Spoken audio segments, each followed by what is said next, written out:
Sally Gunnell. We've got the Olympic champion, the world champion, the world record holder with us today. I paused the video, actually, of watching you recently in preparation for this, of watching you win the Olympic. And, you know, just before you were about to get on the blocks, I paused it just to look at your face, just to think what's going on in your head. And obviously, well, not obviously, you looked incredibly serious, you know, and what I'm sort of piecing together in the jigsaw here now, were you confident? Were you confident there at the start? In the Olympic one, I was, because... Did you knew you were going to win? Yeah, I did. Yeah. I think it's, you know, I don't know whether you've ever talked about it, but there is this thing called the zone, isn't it? Yeah. And I used to think, talk about it. What the hell is this zone thing? But this zone is where you just go into, or it's like an autopilot. You literally, I don't really remember much of actually running that race, of the start of it, of putting blocks out, or, you know, almost like going past the line and that the sort of the next 30 seconds afterwards, because I had rehearsed it so much in my mind. That is what the difference was. I'd gone through what I had to execute every single day for, you know, 365 days of the year leading up to it. And because of the pressure and because of that mental preparation, I was able to get myself into the zone. So I only ever did that twice. Didn't do it when I won the European Championships, couldn't get there when I won the Commonwealth Games, but I got there for the Olympics and the Worlds. And also, I think with the Worlds, you know, as I said, I was really confident before the Olympics because I just knew that I ticked every single box. And if you don't do it now, you never, ever. So I knew that this was it, and I did. I was in great shape. The Worlds, I had this little inkling over my head because I wasn't quite right. I nearly dropped out because I was an Olympic champion. You've got a lot to lose, you know, your reputation, all of those things. Pressure's different, isn't it? Yeah, when you're pressure's expected really to win. different when you're, you know, everybody expecting you. And, you know, people had said to me after the Olympics, you know, you put me to bed with a smile on your face that night, you know, and you all of a sudden you're like, wow, this isn't just about me running here. I'm doing it for others. And that was the difference within a year. And then when that Worlds. But again, because I'd done so much mental preparation, because I'd got myself into that zone because of it, you know, I just executed that race like I had rehearsed, forgotten about, you know, little sniffles that I'd had all week. And there I was. But that shocked me, you know, to win that race, break the world record. I was like blown away. I was relieved, a really big difference of massive relief, but quite a shock of, yeah, what the mind can do. How was it received? What kind of celebration did you get coming at you after that from the world? I think it was a weird thing because I was around, you know, back then in 92, 93 with, you know, with Linford Christie, massive character. 5 goals. Only 5 goals, the only 5 woman. goals. Yeah, you were the only woman. Yeah. You know, a big character in our sport, in athletics, as Linford. So winning, I always knew that if I got a silver and bronze, you weren't going to get anything in this world. It was about, you know, you had to win the gold. That was where you were going to try and come on par with these guys. And it was. That's where we were back in the 90s.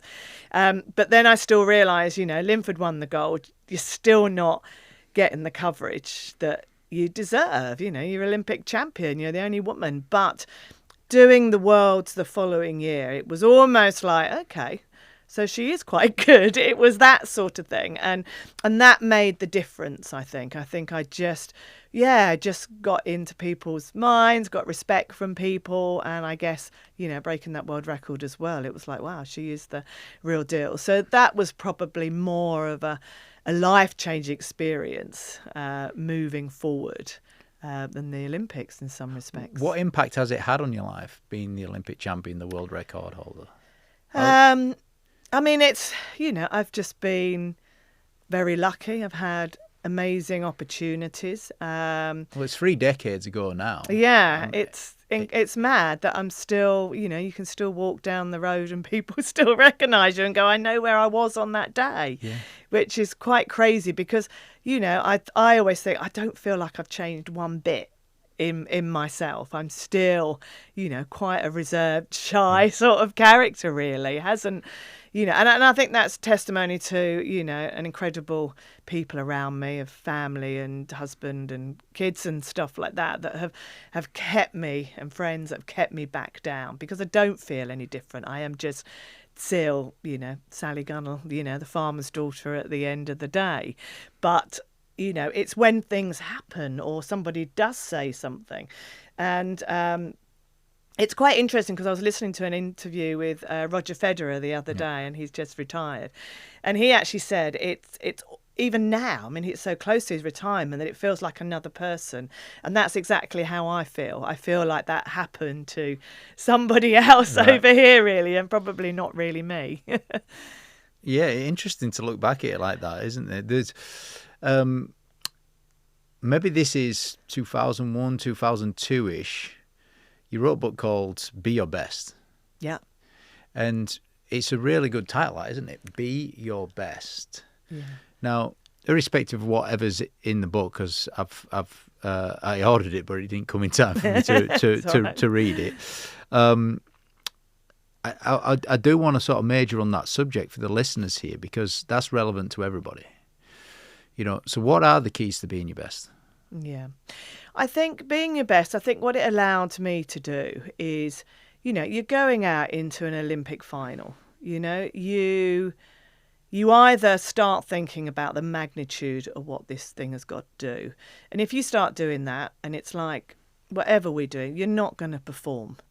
So what I realised that my body and my mind was naturally doing was bringing it back down. And I remember walking into that call room going, you can only ever do your best.